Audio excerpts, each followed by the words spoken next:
Hey there, welcome to today's video. Today we're diving into a fascinating problem that one of our viewers encountered while working with NgRx Store in Angular.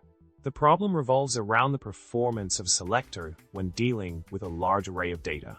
Our viewer noticed a significant difference in speed between two different approaches and was curious to understand why. Let's dig into this interesting problem together.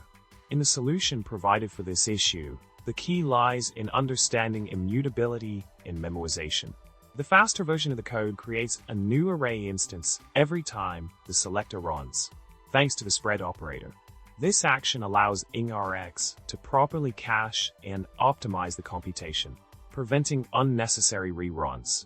On the other hand, the slower version returns the original reference from the store, leading to more frequent re-evaluations and potential performance bottlenecks. By grasping the importance of immutability and memoization in NgRx, our viewer was able to enhance the efficiency of their code significantly.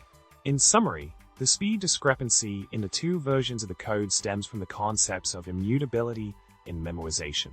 By embracing practices that promote the creation of new array instances, our viewer was able to optimize the performance of their NgRx selectors and streamline their application. It's amazing how small tweaks can make a big difference, right?